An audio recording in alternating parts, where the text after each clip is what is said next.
Hi everyone, here's what's bothering me today. Are you a goalie who has ever dropped to your knees to try and cover as much of the ice as possible? Have you ever taken a slap shot? If so, you have the Colored Hockey League to thank. So, what's the Colored Hockey League? The Colored Hockey League was a all men's Black Canadian Hockey League that was largely active from 1895 until the 1930s. There's a long, rich, complicated history here, so we're just going to try and hit some of the main points, but there's a lot here, and it's a part of our heritage and our heritage of the game we love, our national winter sport, where a lot of Black people, especially Black Baptists, played a significant role in the development of the sport we know and love today. So, the Colored Hockey League of the Maritimes, known as the CHL, it was founded by Black Baptists and Black intellectuals in Halifax, Nova Scotia in 1895. It disbanded in 1911 and reformed in 1925, but fell apart again by the 1930s because, again, Great Depression. The play was known to be fast, physical, and innovative. And the reason why it was innovative was because the only rules that they really used for hockey was the Bible. We'll get into that in a bit. But what ended up happening was this league in general, in the late 1890s, this was designed as a way of trying to get more people to go to church. So these various pastors would attract young Black men to Sunday worship with the promise of a hockey game that would come between rival churches in the communities after they had their services. In other words, wake up, get in your Sunday best, go to church, talk about Jesus Christ and love and goodness and all this stuff, and then go play a very fast-paced, physical game of hockey fighting against other churches. I can think of nothing more quintessentially Canadian than that. Now, as a result, later on, and with the influence of the Black nationalism movement, there was a rising interest in this sport of hockey, and it came to be seen, like this Colored Hockey League, it came to be seen as a potential avenue for the furthering of equality of Black Canadians, especially by giving it more of a national theater, if you will. The original idea was, again, to get, people's butts into church, but it also came out of hearing of similarly successful efforts with the sport of baseball in the United States. We're all going to come to church and then we're going to go out and have a baseball game. Good old American fun. But they thought, hey, we're Canadian, frozen pond, let's do hockey instead of baseball. That's kind of where the idea came from.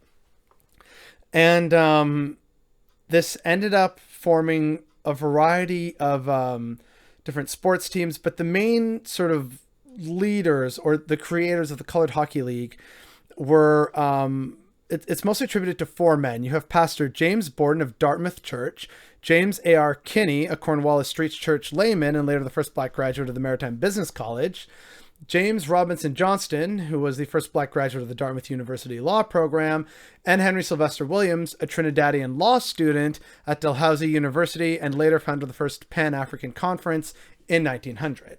So these were the kind of chief Black community intellectuals in Nova Scotia at the time. And they had their own influences like Booker T. Washington among them, but they decide that each church would sort of have its own team and each community would have its team. And then they started to form this league around it. Some of these teams would then play in these sort of quick round robins to determine who would participate in their version of a Challenger Cup. So the way this worked, and it's the way the Stanley Cup used to work, is you would sort of have teams that would challenge, and then whoever won that challenge, they were the champions. And then for the next season, people would fight for the opportunity to challenge the champions. So the champions didn't have to play, they just had to defend their title. That's kind of how it worked. However, some of the struggles with, being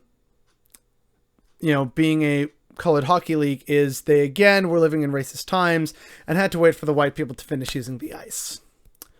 So they were only permitted arena access after the white leagues were finished with their seasons, which meant these games with the Colored Hockey League could only be conducted between late January and early March. So it's basically a limited 8-week playing window that they all had to viciously compete for, hence why it became a very competitive and very interesting to watch hockey league. And then, it all ties into the Challenger Cup, as I mentioned. And this is how it went on for several seasons. And again, as I said, games were played with no official rules other than the Bible.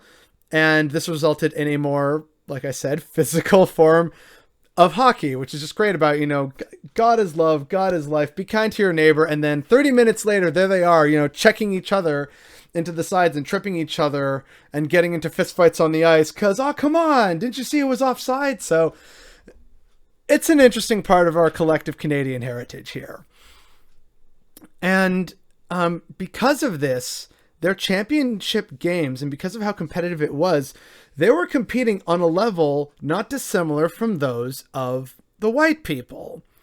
And in this case, it meant that they also had to be quick on their feet, and it necessitated new techniques and strategies, which brings us to goalies dropping to their knees and trying to sort of create an early form of the slap shot, which was contributed to the player Eddie Martin, who was, again, one of the black players in the Colored Hockey League. As for the goalie thing, that's attributed to Henry Braces Franklin in the Colored Hockey League. And these were confirmed to have been displayed prior to what we consider as professional hockey play. So a lot of, again, thank you, George Dixon, and thank you, Colored Hockey League, for giving us some of the most memorable and well-known aspects of the sports of boxing and ice hockey. And that really just brings it all the more home to me about why I felt compelled to make this series. There is so much Black history in Canada, and so much of it that comes from the Black Nova Scotians, and yet the history is not known outside of the Black Nova Scotian community, and now it's getting better in Nova Scotia in general, but outside of that, it's really not well known. People are more familiar with Acadian history than they are the history of the Black Nova Scotians. Both should absolutely be celebrated in Canada to this day. And it's just really unfortunate that it isn't. Here we are loving our sports and thinking that, it's Canada's game. And Black people had a crucial role to play in the furthering and the development of it as a professional sport. But we don't honor it because that history was buried by racists. There is so much incredible, amazing, and wonderful Black history in this nation of ours.